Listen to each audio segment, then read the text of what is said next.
So a couple of quick announcements before we get into our material. Some of you may have noticed this on Canvas, but due to popular request, we will be extending the IK Lab for one additional week.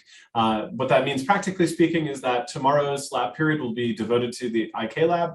And so if you haven't finished it or you've already submitted it, but like you weren't totally happy with what your result was, feel free to come to lab and we will work with you to get your labs in top functioning shape. If you have already completed it and you are satisfied with your result, then that means that you don't have to come tomorrow. But for those of you who are still struggling with it a bit, you'll have until Friday at 5 p.m. to submit it without eating into your late days. And what that means is that the other lab, lab 4, the one that was going to come after that, is just postponed 1 week. So we will start that one next Wednesday, and that will have a due date of November 2nd. Let's see, other things that have come up. Some of you have emailed about the homework 1 grades. I will get to those as soon as I have a chance. Again, with anything in the class, grading wise, if there's anything you suspect is a problem or maybe just like doesn't match your expectation, feel free to raise that issue. Best place to do it is on Piazza, and that helps us kind of activate the communication framework between the graders, TAs, and myself to make sure that you get the resolution that you needed on that. But like I said, if you take a look and your grade is not what you expected, do not hesitate to reach out either for labs or homeworks, and we will get that taken care of for you. Nothing is set in stone until your final grades are posted, pretty much. We talked about world representations, and so we're just gonna do a very, very quick kind of lightning overview of this, right? So the reason why we cared about this is because we're trying to get our robot to do something useful. So that useful thing might be to get from point A to point B. We have a continuous world that we live in. That's hard for us to use standard techniques for, like say Dijkstra's algorithm to do planning, because, well, we don't have a data structure that we can use for that. So the way that we solve these seemingly intractable problems is to figure out a way to adapt them into tractable versions of themselves. And in particular, for these kinds of navigation problems, we generally have 2 different tools at our disposal. One is being clever with environment representations, and then the other is search algorithms. So things that we can use on those environment representations to actually get us to where we want to go. We talked a bit about how this isn't such a straightforward problem because the correct answer for one length scale is probably not the correct answer for another length scale. So if we're looking at, say, like building an autonomous car, then we're probably going to want different levels of planning depending on what size of task we're looking at. So if we're trying to solve a navigation problem, there's stuff up at the high level, right? We're going to care about which streets should I go down, which intersections should I turn at? And we probably want to use some kind of graph representation. Like we could turn maybe like a satellite photo into a graph by like annotating the intersections of streets and then drawing an edge between them, between those intersections if they connect. And so that gives me a graph, and then I can run some kind of search algorithm over it to figure out the high level version of where I'm going. But then we have all these other rules that are going to come up, right? So like, how do I stay in my lane? How do I make it between waypoints within my lane? Or even just how do I negotiate intersections? And so all of these things are going to be different components of your system. And the way that they communicate with each other is going to define how effective your system is. And so we've been dealing with a couple of the different primary components of a navigation system for a robot through our labs, right? So in lab 2, we introduced odometry, which is really important for us to figure out feedback control, right? We have to know where we are. In lab 3, we're solving 2 problems at once, which is we're solving odometry and also we're solving this feedback control to get to some target waypoint. So with lab 3, we should be able to solve this kind of problem. Now, it's not telling us how to get these waypoints yet. That's something that we're going to cover in lab 5. But in general, this is what we're doing. We're piecing this kind of system together.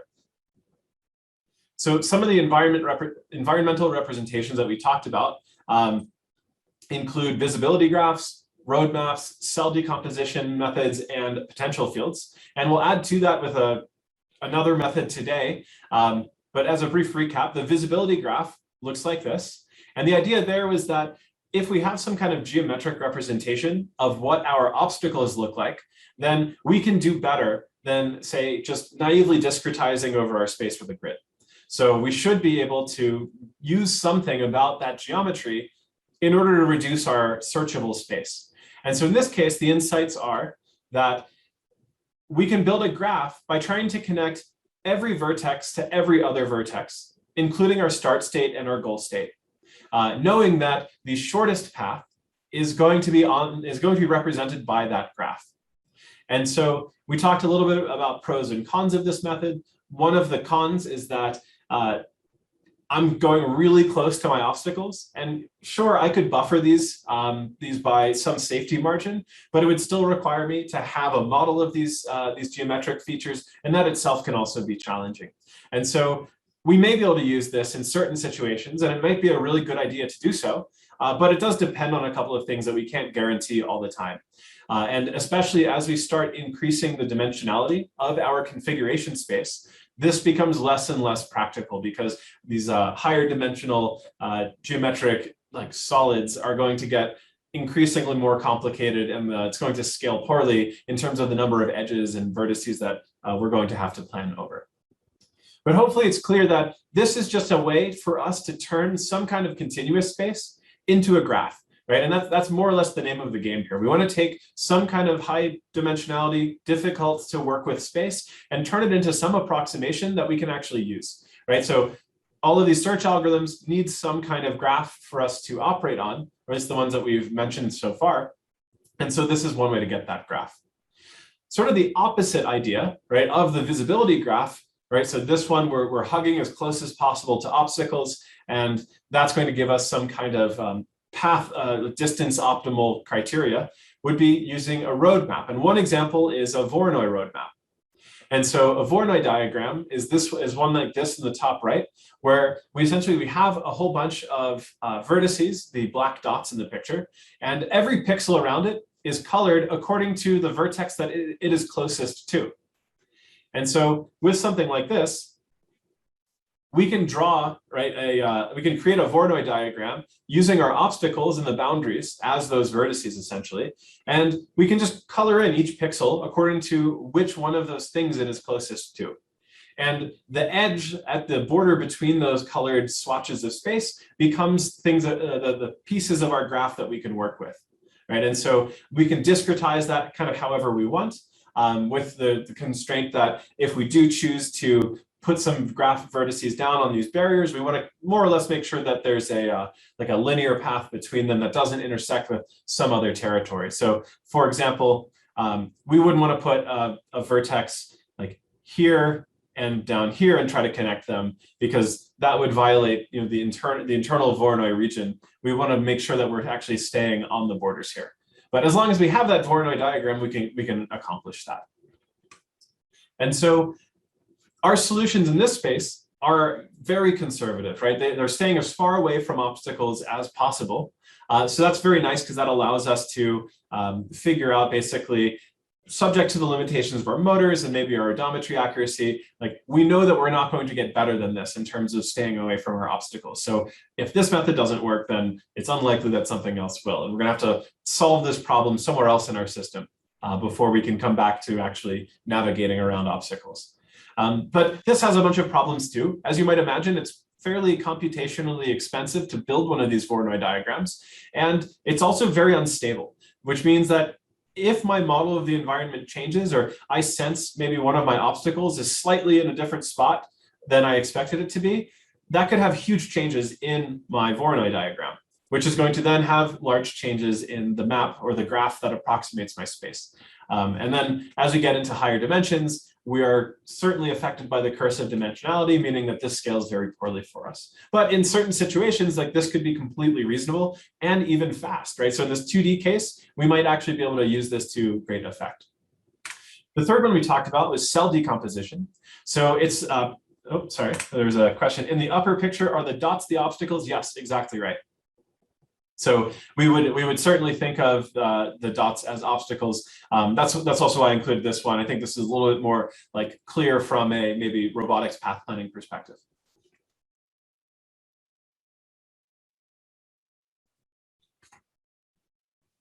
Okay, so with cell decomposition, this is pretty much closest to what I think our default response is when we're faced with one of these continuous spaces. Like we just say, hey, we're going to discretize it. Let's just make a grid.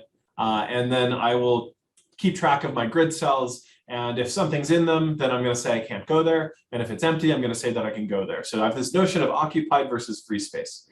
And so cell decomposition methods take that a little bit further, and they try to get around this inefficiency that happens when you have large swaths of unoccupied space that you can freely translate through, perhaps. And that's going to allow us to maybe make an acceleration on our search. So now I don't have to actually search a ton of tiny little grid cells. I can have variable sized grid cells. And so that'll let me take large steps when possible. And so the algorithm for building one of these is that we start with our map as just a single cell. And then we check if there's anything in it. If there is, we divide it into subcells. So in this 2D case, I would divide it into quarters. And then for each one of these new cells that came around, I'd do the same check. I'd say, okay, is there something in here? If not, then I kind of just bypass it and I'm good to leave it alone. If there is something in here, then I have another comparison to make, which is, am I fully encompassing an obstacle? Meaning like the obstacle is everywhere within this grid cell, so it's a full cell, or is it mixed? Meaning only like half or some percentage of the cell is actually occupied by the obstacle, and so maybe it's worth further decomposing. And so anytime I hit a mixed cell, I just do that subdivision again. And this is like surprisingly effective and very efficient for us to use. The problem is that it's not necessarily complete, which means that based on some of the parameters that we're choosing here, we can get stuck and we can find that our algorithm says this is the best framing of the world or approximation of the world that we can get. There's no path to get you from your start to your goal, and that may not actually be true.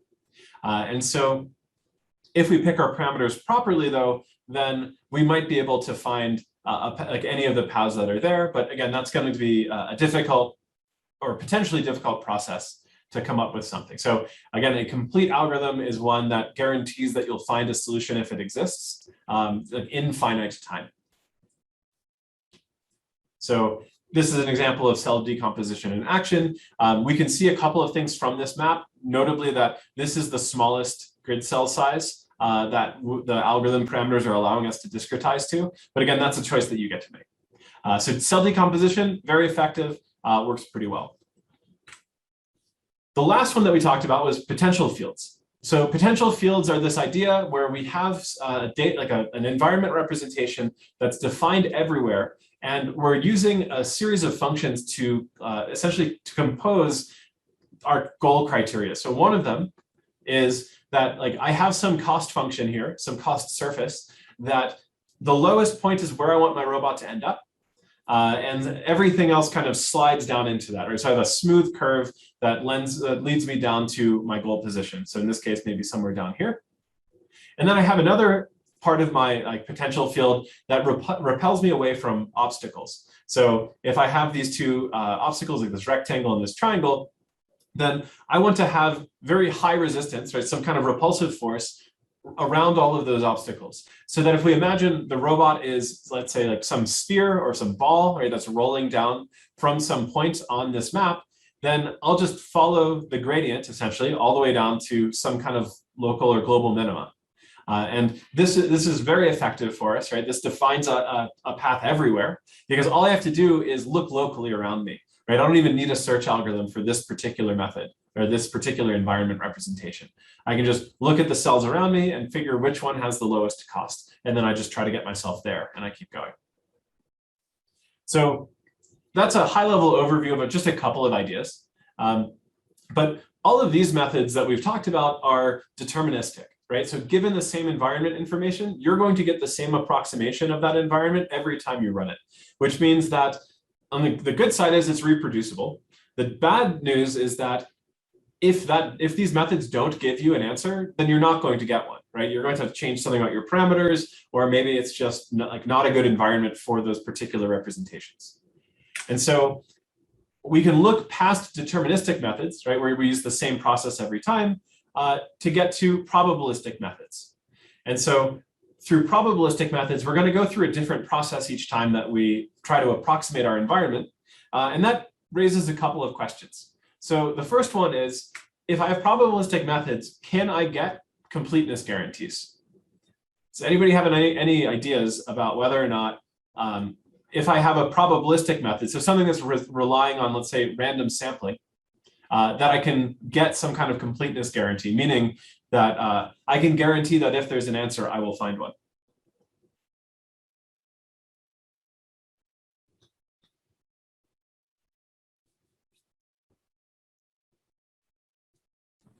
Can you repeat that? Absolutely. So with deterministic methods, right, like we've talked about some that are complete or incomplete. So in the case of cell decomposition, right, it's not necessarily a complete algorithm because I don't know what if I can find, or rather, I know that I'm not guaranteed to find a solution if one exists. So for example, depth first search is not complete, right? Because I could go infinitely far, down some path, and there might be a solution out there. It's just I'll never get away from that infinite depth kind of hole. And so I can't say that my algorithm is guaranteed to find a solution if one exists. Something like A star, right, is going to be complete based on how it expands nodes. And so I can say that if there is a solution out there, like I'm guaranteed to find it in some amount of time.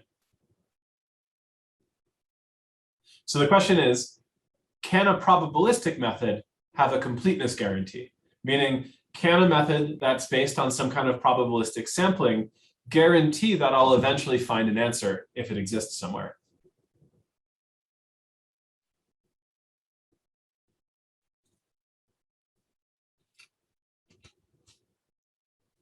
Okay, so with first the potential fields question, you do risk getting stuck in a U-shape or a corner. And so last time, what we talked about was one method to get around that potential problem is to add a small amount of noise when you're trying to figure out which direction to go.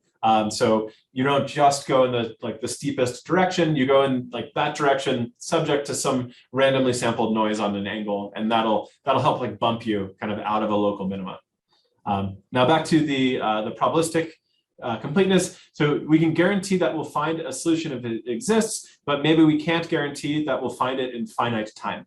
And that's pretty much the case, right? So with a sampling method, right, if let's say we're doing uniform sampling, this will come back to us later, but let's say that I wanted to figure out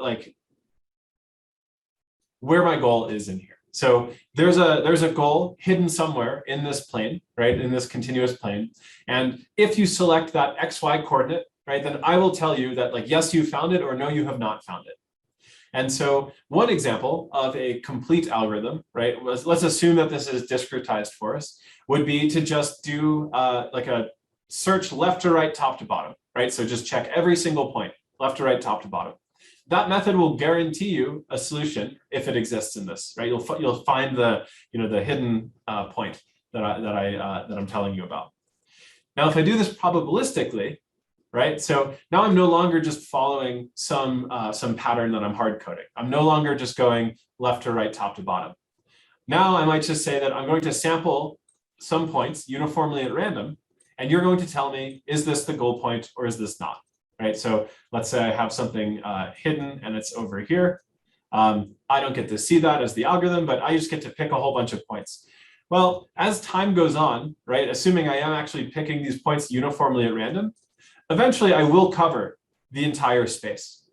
I don't know when that's going to happen, right? I might not be able to do that in finite time, but as the limit of time goes to infinity, I am guaranteed to cover the entire space. So in that sense, yes, our probabilistic methods can have convergence guarantees. Things get a little bit tougher when we start talking about optimality guarantees. So in that case, it's very, very difficult, right, for us to come up with some kind of solution that says, hey, I'm going to get the optimal path, right, each time that I run. And that comes at odds with this idea of taking a different process every time. So I no longer am going to be talking about this in terms of did I get the best possible solution? Now I'm going to be talking about it as like, can I get within some delta, right, of the best possible solution? So we have to kind of change our expectations a little bit when we're talking about these kinds of probabilistic methods. And with deterministic methods, the completeness guarantees are relatively straightforward because everything works the same every time. So let's talk about two different types of planning algorithm that come up. And we'll talk about like which ones fall into deterministic and probabilistic. So single query planning algorithms tend to be the ones that we're most familiar with. So we give it a start state and a goal state and the environment. So that's our implicit input, the transition dynamics between each of our states. And let's think of these states maybe as a grid, just for ease of intuition. So what we'd expect is we feed this into some kind of search algorithm or some kind of planning algorithm, and it's going to give us back a sequence of states. Right, so these are the locations that your robot should get to in order to go from start to goal, let's say, without hitting any obstacles, just like we're doing in lab 3, where you happen to be the single query planning algorithm that's being used. If our robot doesn't have this kind of state-to-state control, where like we have a feedback controller, say, to help us get from one place to the next, we can also think about this in terms of actions, right? So if we have a grid, we can go up, down, left, or right. And that's also completely reasonable. Now, generally speaking, the problem with single query planning algorithms is that it's hard to reuse the information that you have worked so hard to get. So this will give you a plan, right, that will get you from your start state to your goal state. But now if you're like somewhere else, maybe your start state changes a little bit, it's unclear if you're going to be able to reuse this information. Right, so like that's not to say that you cannot, it just requires changes to your algorithm in order to do that. And so Dijkstra and A* are examples of single query planning algorithms for us, right? So it's going to be a little bit tricky for us to reuse this for different start and goal states. And so this kind of downside has led people to come up with multi-query algorithms. And so a multi-query planning algorithm is something that like we're going to do a bunch of work, right? So we'll say approximate our environment with some easily searchable graph. And then we're going to figure out a way to use that graph for multiple problems, right? So we're going to do the homework to like figure out what our environment approximation is. Then I want to be able to use it multiple times. And so usually what you'll see is that single query planning methods have to be really fast. They can't depend on any kind of pre-processing. And this kind of works out because they only need to compute one path.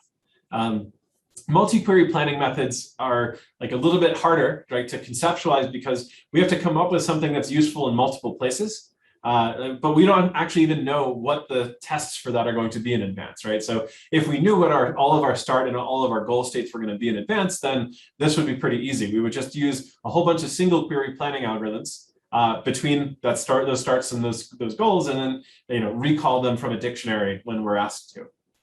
And so one multi-query planning algorithm that is fairly popular in the robotics literature and has been used to great effect is the probabilistic road map. And so we talked about Voronoi road mapping. And so this generates these paths that maximize clearance, but like we discussed, there are a bunch of problems with this. A different kind of roadmap, right? So same idea in the end, right? We're going to take our environment and we're going to discretize it and approximate it with a graph. But this time we're going to create that graph using a probabilistic sampling method.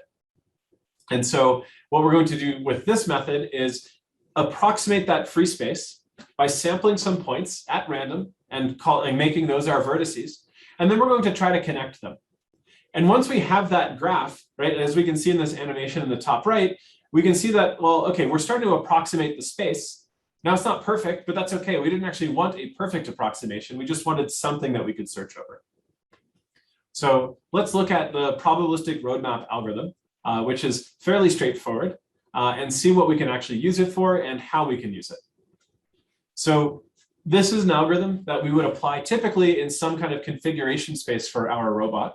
So if we're imagining that we have, let's say, a manipulator arm, then we have some high dimensional space, and that's what this is showing. So we have a p-dimensional vector of real numbers. So let's say that we have 7 joints on our robot arm. And so each point in this space represents a joint configuration, so 7 joint angles. So I have a 7-dimensional vector, and for each one of those points in that 7-dimensional space, it is either forbidden, meaning like maybe there's a collision there. So at this particular configuration, my robot arm is colliding with the table, and also free space. So if my robot arm is here, then it's not hitting anything and I'm allowing it to do that. The tricky part with this is that we don't have this picture, right? The only way that we can draw this picture or get this kind of thing is by actually just asking for every point, like, is this forbidden or is this free space?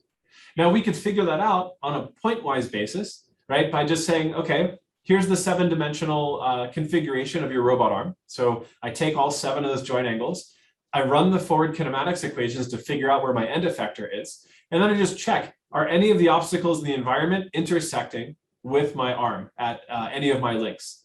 If that's the case, then I mark that as forbidden space. If it's clear, then I mark it as free space. And a lot of the robotics simulators like Weebots or Gazebo offer functionality to help you figure this out, right? Like, is my arm in collision with anything? And if so, which things? But it would be impossible for us to just enumerate over every single point because, well, not only is it a 7-dimensional space, it's also continuous. So getting this picture in some kind of analytic form is a little bit tricky. We can still do it, but that's a little bit beyond the scope of what we're talking about right now, because first we want to solve this for the hardest case, like the continuous case. So we have this large space. We don't really know where the obstacles are. We just have a function that tells us if a configuration is good or not. To put this in the context of our Epoch or Turtlebot robots, then we might consider this to be XY space here, right? Where this is just checking if my ground vehicle is at a particular XY position, is it colliding with something? So first thing that we will do though is run our algorithm.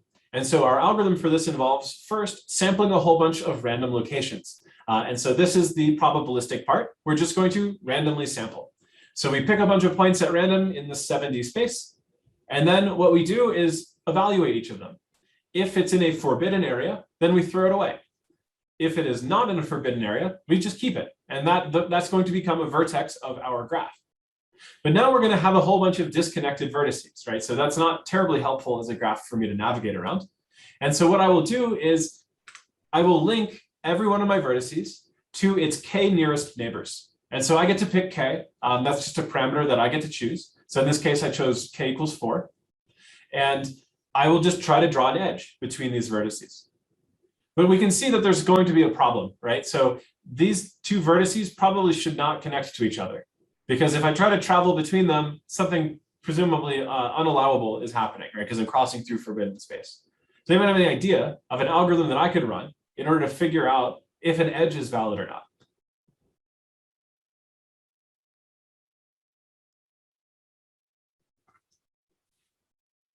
You could ask for the point in between the coordinates of the two that you have. Okay, so I can ask like what's the value of the midpoint you're saying? Yes. Sure. Okay, I can ask for the value of the midpoint.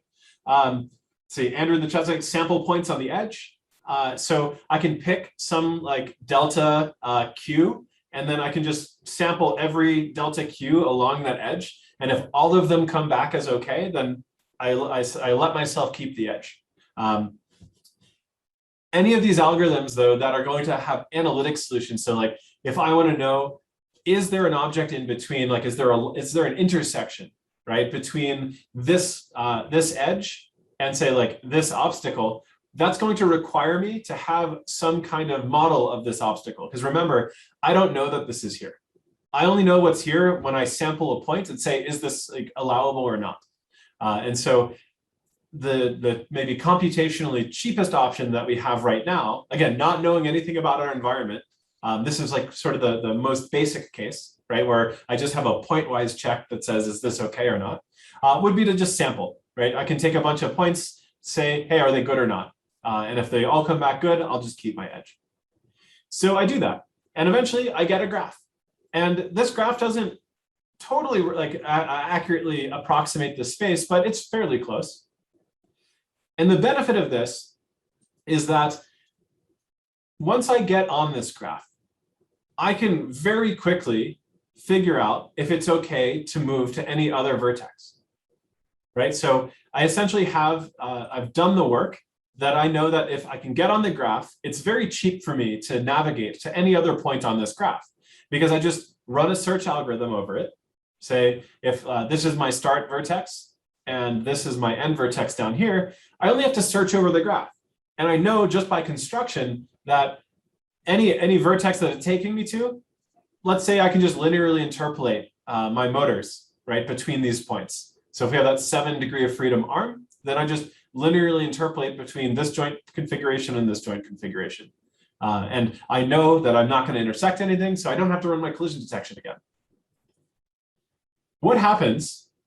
So how is this better than just doing it with a grid? So if I was doing this with a grid, then presumably I would have to sample not just all of the points, right, to figure out if something's allowable or not, but I'd also have to choose a resolution.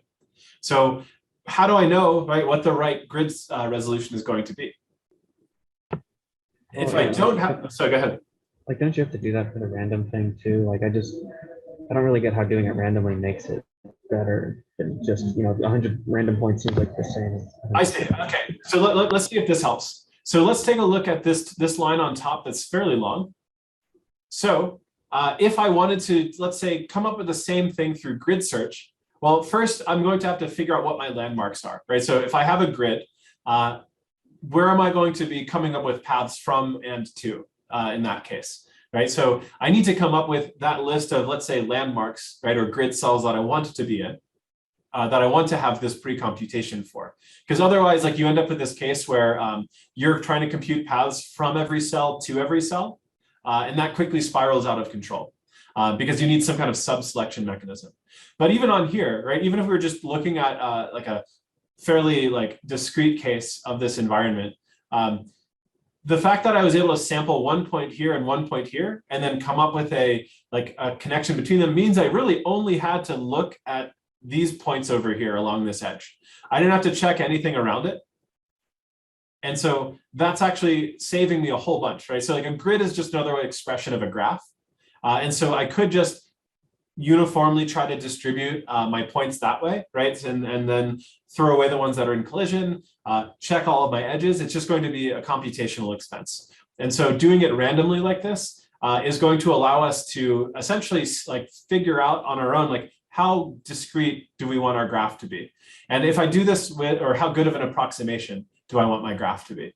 And with a grid, well, again, like, we're still choosing like which areas do I want to have higher resolution, which ones lower resolution. We can think of it as like with a grid, as I increase the resolution, like shrink the cells down, I have to do the whole picture at once. But with something like this, I'm just throwing points out there. And I know from statistics that in expectation, like the more points I throw, like the better resolution I'm going to get. But we'll see that with this method, right, we're also going to be able to bias our sampling to get some of the advantages that, say, cell decomposition gives us, while still avoiding a whole bunch of the complexities that high dimensionality is throwing our way. So this random sampling lets us be really efficient because we don't really need a lot of detail about our problem space. But that's a great question. So the top line is close to the obstacle. Would we then need to buffer the obstacles? Could these edges have a thickness? So that's totally up to you. And so that completely depends on your, is this a free space or is this a forbidden space calculation? We can assume in this case, maybe though, that like we're just trusting the result of that function and like that's doing the buffering for us. But one other thing that we have to look at for this, this map, right? So I decided to just stop sampling. And said, hey, this is probably a good enough approximation. So with this, right, what happens if I want to get from this point here in the middle right to this point here in the top right? Well, if I use my probabilistic roadmap, I have to take this like fairly circuitous path, right, to get there. Now it's really cheap for me to calculate that, right, because it's a fairly low degree graph. Right, I have very few choices at every step, but like it's clearly not length optimal, right? Like a length optimal path is probably just going around the top right of this thing here. But because I didn't sample, say over here, I never got to make that connection. And so that's just one of the downsides to these probabilistic methods. And if I ran it again, I might actually get luckier and have that more efficient path available to me. So this is what we're trading. But in general, the thing that's really helpful with these probabilistic sampling methods is that they're largely invariant to the dimensionality of our space, right? And that's something that all these discrete or deterministic methods are going to have a lot of trouble with, is figuring out like how do they scale to high dimensional spaces here. So things that are good about the probabilistic roadmap. One is it's complete. If I run it for a large enough sample size and a large enough connectivity value k, right? So I try to connect, let's say, all of my vertices to all of my other vertices, and I let this kind of run, like sample off into infinity, then eventually what I'm going to get is infinitely dense points, right? That perfectly trace my free space. Now I might have to wait a really long time for that, but in terms of completeness guarantees, I can mathematically work my way through that. It's universal, which means that it's going to approximate the entirety of the state space, right? Assuming that my sampling is allowing it to sample across all the valid configurations. But that might also not be terribly necessary, right? If I don't care at all, let's say about the bottom left quarter of this configuration space, then I probably am using the wrong sampler, right? If I'm sampling uniformly at random everywhere. And then the last one is something called collocation oriented. And so collocation problems are optimization problems that give us a sequence of states to follow. So it gives us a path, but it doesn't tell us how to go about moving through that path. So in this example, if I say that this is a probabilistic roadmap for a robot manipulator arm, then I can just freely interpolate, right, between one configuration and another. And that's what my probabilistic roadmap is telling me. But if I'm doing something with, like, say, a ground vehicle, something non-holonomic, right, where I don't know if I can actually freely translate through the space like this, then a probabilistic roadmap doesn't actually tell me how to get between these vertices. It's just telling me what these states are. And so I can use a feedback controller, right, just like we're doing in the IK lab, but that's a difficult problem to solve, especially once we start talking about figuring out how to travel along a path. So let's say I have a probabilistic roadmap and I'm using like a Tesla Model 3 with some autopilot on it, and I want to follow a path from some start state to some goal state that is going to take this 90-degree turn here. Well, my car can't actually take a 90-degree turn in place. And so I'm going to have to do some extra work to solve for a control sequence that's going to allow me to roughly follow this path. And so that's something that's an extra work for me. And so that's something I should be like aware of. That's something I should look out for. And so the probabilistic roadmap doesn't just automatically give me a solution in those cases, but this is still an extremely powerful and fairly popular environment representation. So I think we have, or hopefully we have, like an intuition of how this method works, right? Like I'm sampling points, I'm trying to connect them, and I turn some continuous space into some kind of graph approximation of it.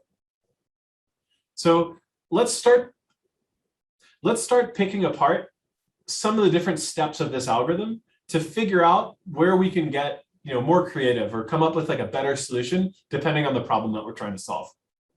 So if we're talking about a probabilistic roadmap, that step one of sampling points seems pretty important. So what are some ideas, right? Like what are some better sampling strategies that I can use, above and beyond just uniformly sampling at random? If my goal, right, is to get a reasonable approximation of this picture, right, just by like dropping points down, how would you do that? How would you improve on just randomly sampling, uniformly across the space?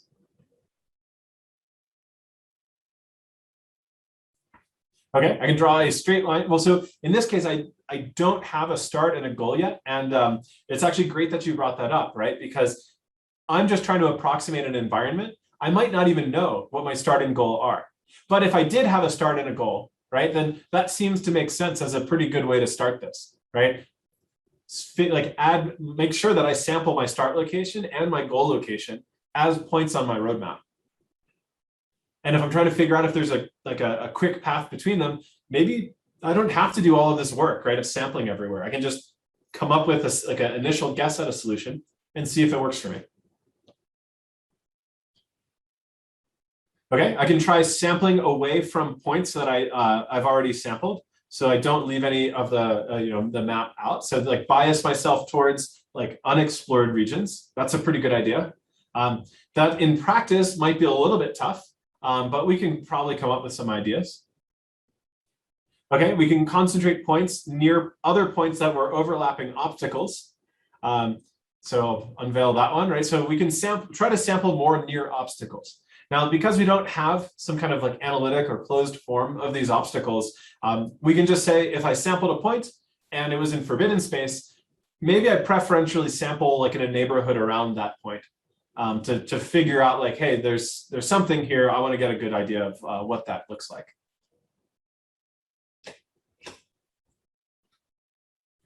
Think about what happens when I try to connect my graph together. Right? So I sample a whole bunch of points. I pick my k neighbors. I try to draw edges.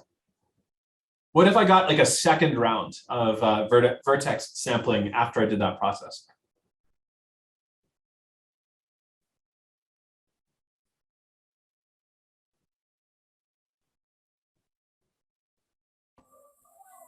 Okay. If there's a lot of distance between points in the sample in the middle of that. So if there's a lot of distance between points, what would that look like on my map here, right? So let's say I sampled uniformly at random and I got super unlucky, right? Like a bunch of my points ended up on the right side and a bunch of my points ended up on the left side and nothing ended up in between, right? So if I ended up like, again, with this like really kind of unlucky sampling where like all of my points were there and all of my other points were here, and I tried to connect these, right? Well, I'll get some good connectivity over here, of course, right? So I'm at least like locally connected. But when I try to actually connect across, right, that might be problematic for me, right? Like every single one of these, right? So let's say my K is like 10 in this case. So I'm going to try to connect to most of the points on the map here. Well, I'm going to end up with two disjoint graphs, right? I'll have some graph on the right side and some graph on my left side and nothing in the middle. And so that's probably not so good, right? Because now I can't figure out how to get from one to the other. Or what happens if I sampled a point maybe like right here and I try drawing to its 4 nearest neighbors. And I can only maybe, let's say, get just the one over here. So like this is like a pretty isolated point.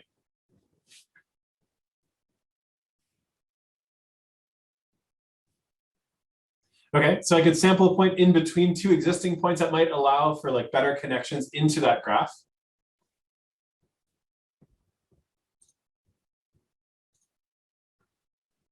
What happens if I get points that are like one over here, and then let's say I have some graph that's like well connected in the rest of the space?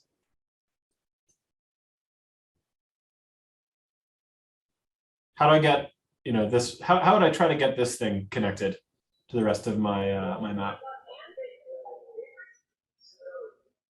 So you could draw a line between them and then take a line that's perpendicular to that. Okay. So it's going to be a little bit tricky, right, for me. So I can maybe just pick the closest neighbors to this one. Now, as my dimensionality increases, right, like picking that like orthogonal line or like hyperplane is going to be a little bit trickier, right? But I can still try it. But I think the sort of idea here is that make more points around ones that aren't well connected, right? Like, so whatever points I have that don't have many neighbors, try to sample around that too, right? So we can sample around obstacles. We can sample around points that don't have many neighbors. We can sample around points where the edge connections fail, just as you're saying. Like I can come up with either some like innovative strategy, right, where I actually try to like bias my sampler towards things that are like near that connecting line, or I could just say like, okay, here's like a big neighborhood, some ball right around those 2 points, and just pick randomly in there until you get some stuff. But we hit it pretty early on, right, which is the property that we want in our graph is that when we sample new points, we want to bias that sampling towards places that don't have a whole lot of points in them already, right? So in other words, to use some of the terminology from before, we want to bias our sampling into Voronoi regions, right? To the larger Voronoi regions. So that would cut those down. And so we wouldn't get too many of those like large single color segments. And so we might want to look at, say, a different sampling strategy. So these are all great, and we can come up with some solutions, some algorithmic solutions to do these, but we can also try to come up with something explicit, right, that satisfies this particular criteria. So that particular algorithm is called a rapidly exploring random tree, or an RRT. This is what you will be asked to implement in your second homework, which is also your first coding assignment. But first, before we get to that algorithm, let's look at a different algorithm, the naive random tree. And so remember, our goal through all of this is to come up with a graph that well approximates a space. So first, we're going to look at the naive random tree algorithm, right? So I have some start point. Let's say that I can start my tree with a vertex in the center of the world, right, in the center of this plane. And my algorithm is going to be to randomly choose some vertex in the tree, sample some point, right, in some radius around it. Right, so in this case, when I start off, I just have one point, so I choose that one. I have some radius around it that I'm allowing myself to sample within. So I pick some random point in here. Let's say I come up here.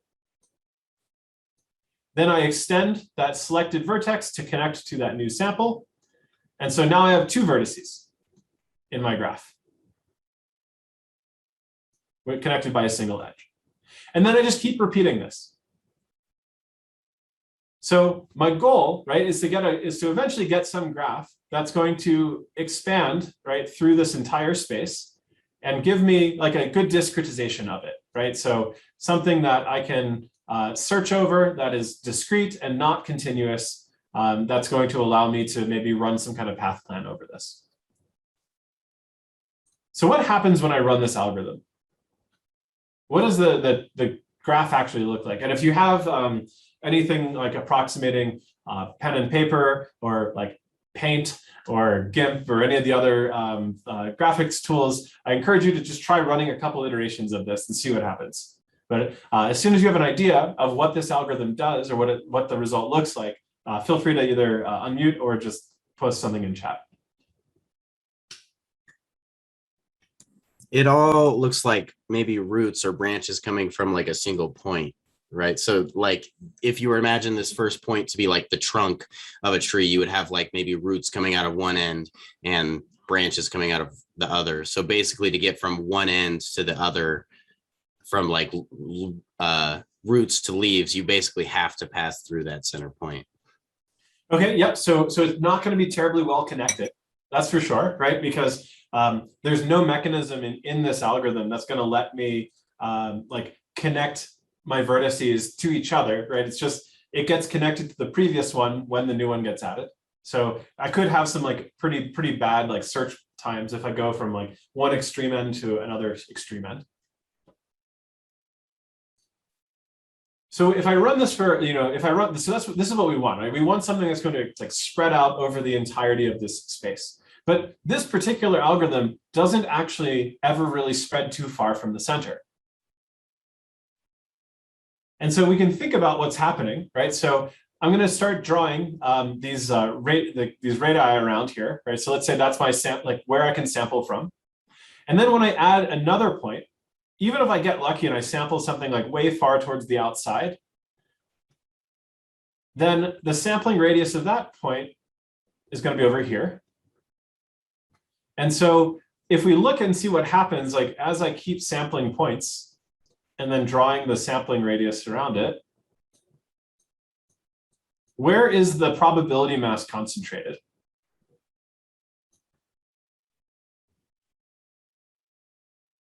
Yeah, so like I never really get to go too far from the center, right? Because like, yeah, there's a really strong probability that for any, like because I'm first choosing a vertex in the tree and most of my vertices are near the middle, and then I sample near it, which most of that probability mass is near the middle, most of my extensions are going to be in the middle, which only reinforces the problem, right? Which makes it even harder for me to break out of the center. And so we can see that empirically.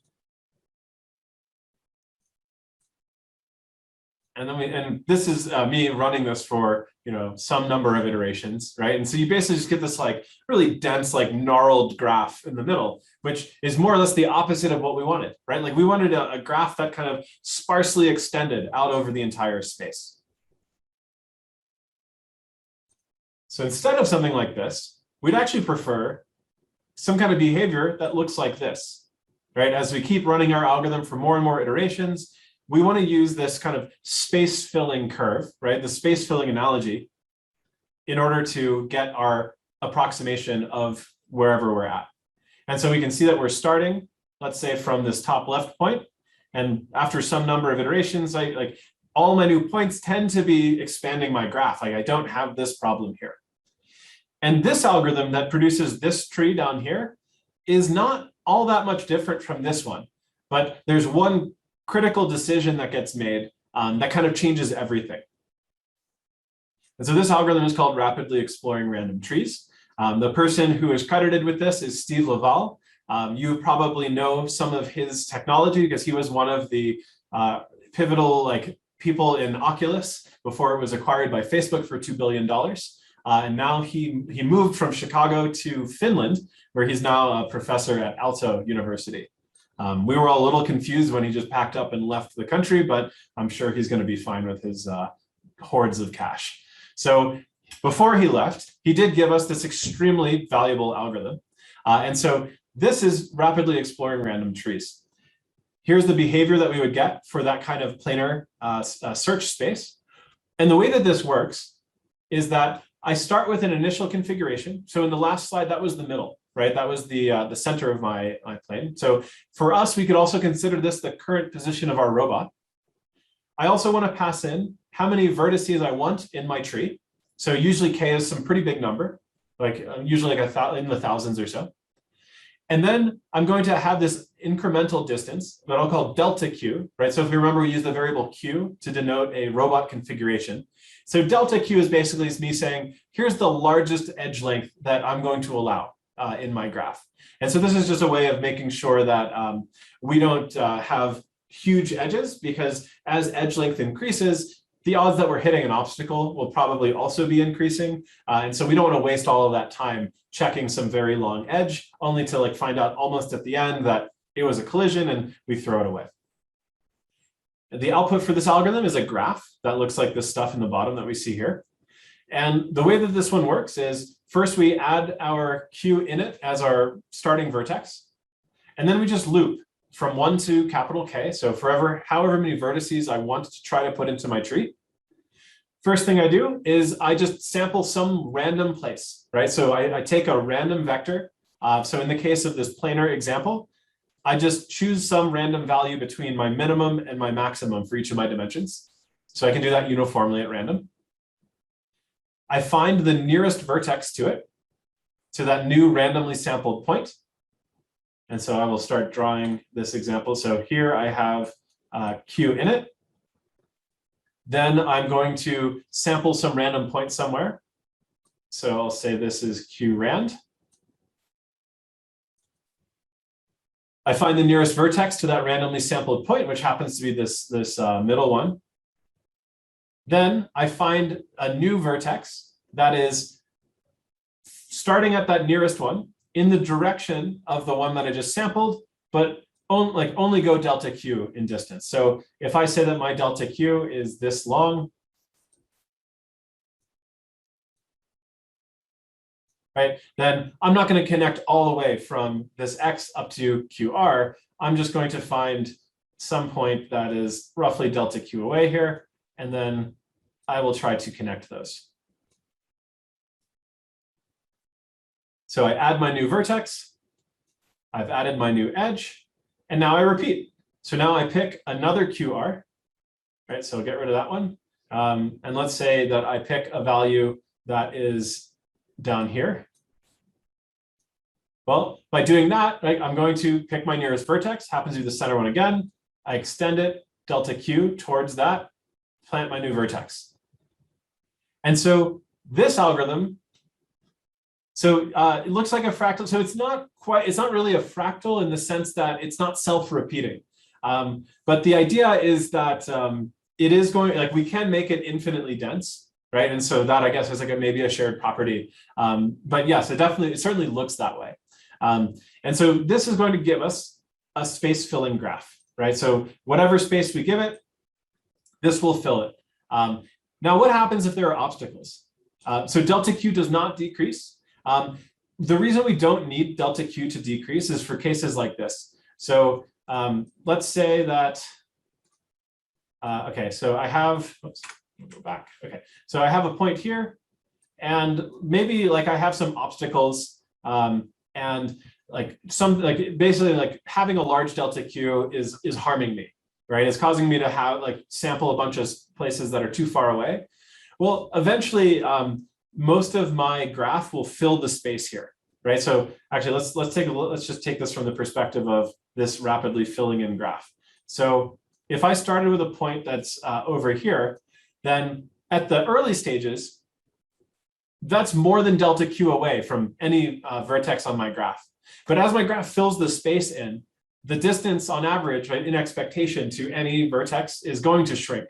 And eventually that distance will become less than delta Q. So I guess like in practice, that happens anyway, just because you get like a more dense sampling and your nearest vertex is more likely to be close to you because you have vertices everywhere.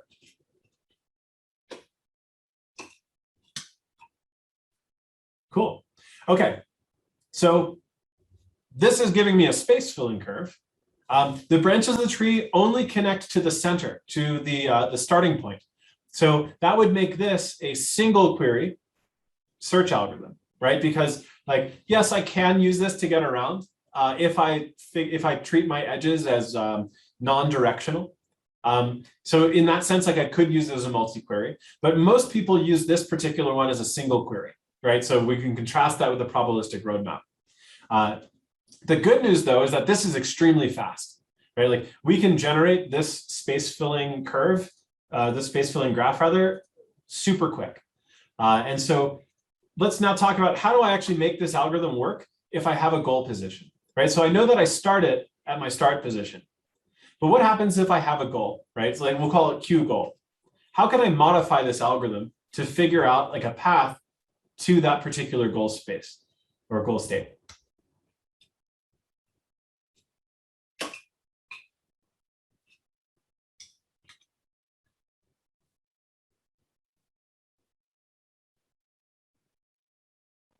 And one of Can you the repeat the question? Yep. Sorry. Yep. So so this graph this algorithm rather has no notion of a goal yet, right? We haven't put that in there. So what this will do is it will figure out, right, like a graph that approximates any space that it's in. But like, what if I have a specific spot that I want to get to? Right? Like so it starts at Q init, but what if I wanted to end at Q goal? How do I make it like give me a path to get to Q goal?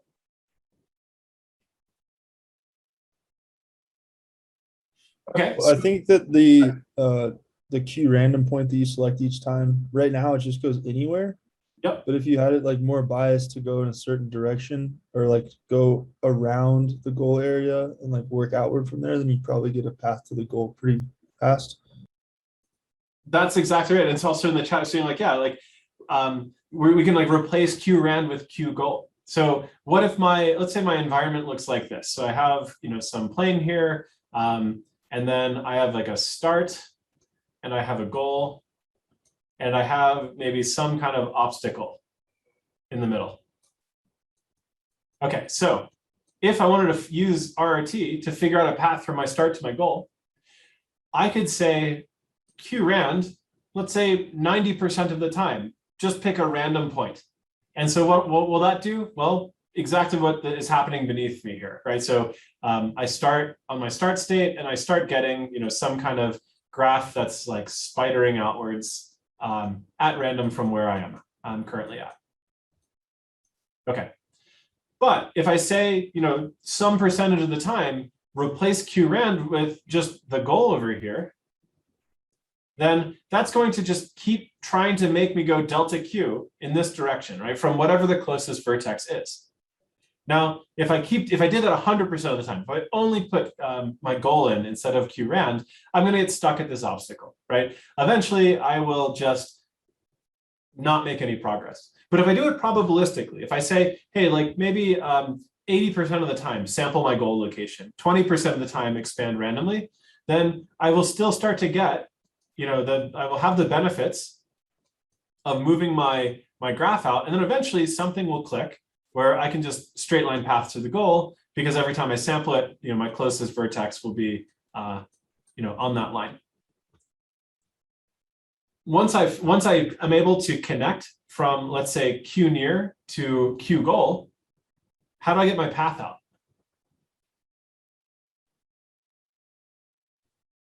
You could keep like a predecessor dictionary. Absolutely right. Right. So the only real advantage to this graph being so low connectivity as it is it makes it really easy, though, for me to trace my way back to my start. So as soon as I add Q goal, I can just say, okay, who are you connected to? And then just take the predecessor chain pretty much all the way back, right, to where I started. And now I have my path. And so RRT, or the various like flavors of RRT, are some of the most practical and popular algorithms for robot path planning today. So this is still something that is extremely relevant in practice, even though it's like a fairly straightforward idea. It's just executed very well. And it turns out like there are a whole bunch of different variants of RRT out there that make different improvements or like add different clever bits to it. You might imagine that if I was using this as my graph, right, and like let's say I had my my epoch robot or my turtle bot following this, it's going to take a whole bunch of like weird zigzags that like maybe don't make sense to me. Or if I have this on my robot arm, it's going to take some like super bizarro configurations to get from a start to a goal. And like, yes, it's not colliding with anything, but like it's very confusing for me to watch, and I can't really tell if it's going to collide or not. That's when we would look at some of these different steps and start to come up with some variations on it. But this like basic sort of like baseline version of the algorithm is the basis for a huge amount of robotics path planning. So what happens if I have a non-holonomic robot, right? So again, this is that problem of like, what if I have some kind of like action space available to me, as opposed to like the ability to like freely move around the plane that I'm planning this in? Well, when I'm figuring out how to connect from one vertex to the next, instead of saying, okay, I'm going to draw an edge there. So like, let's say that I have a car now, right? So I have a non-holonomic vehicle. We're going to be pointing to the right here.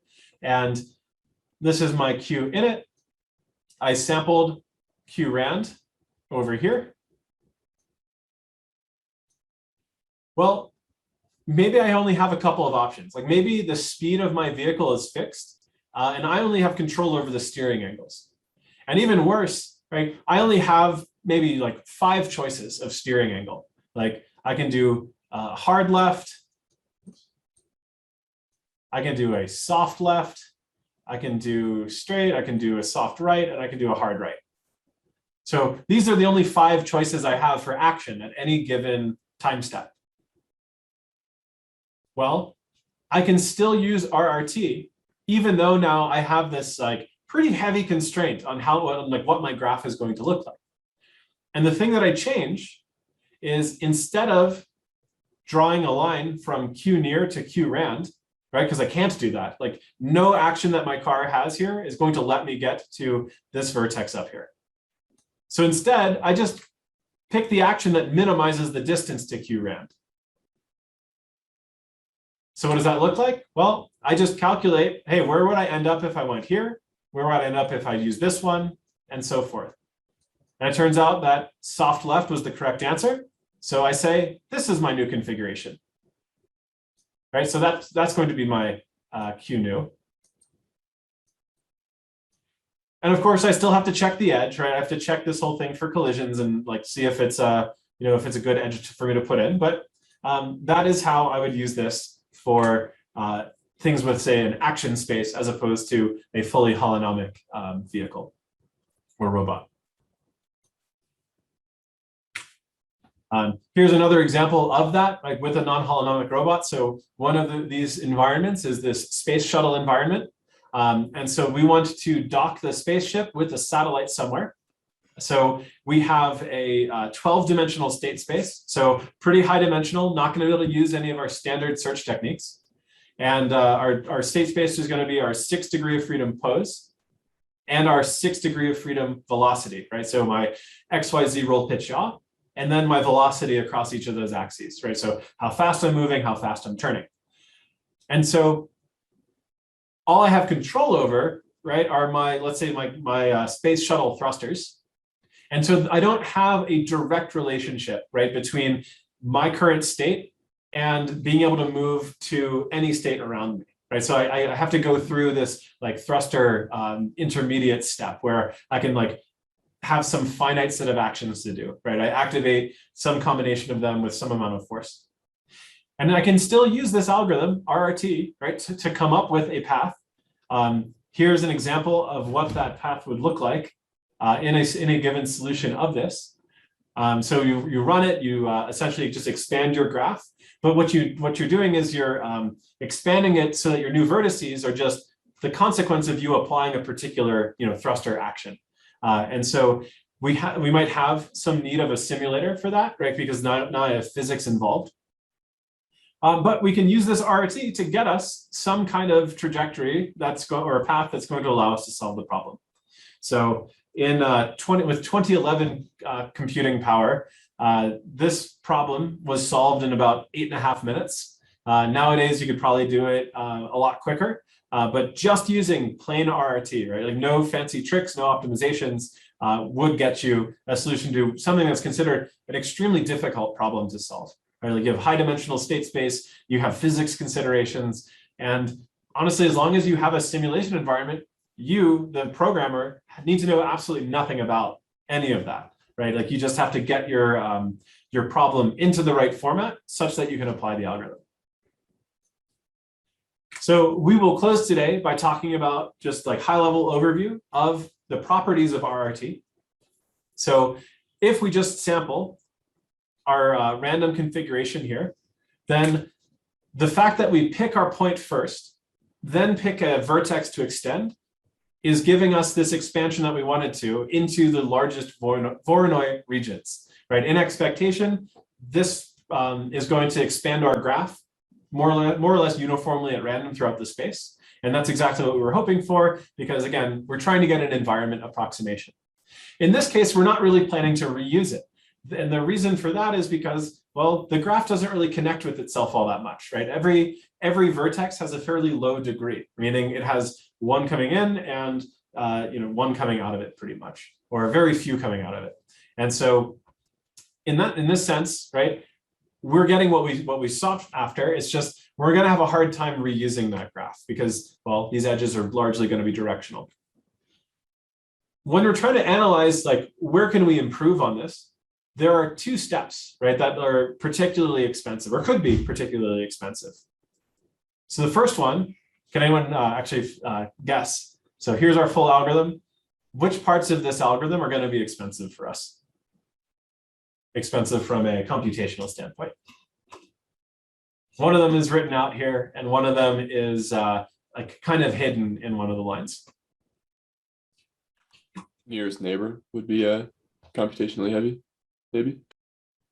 And why would nearest neighbor be computationally expensive? Because you have to like search.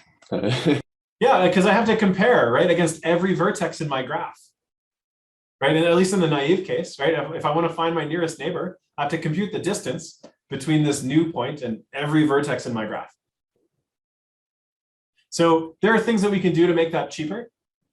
So we can use a KD tree or something called locality sensitive hashing to kind of cut down on the number of points we have to look at. You don't have to do any of that in your implementation of this for your homework, but it's something to consider. KD tree, by the way, is just a more general version of the quad tree.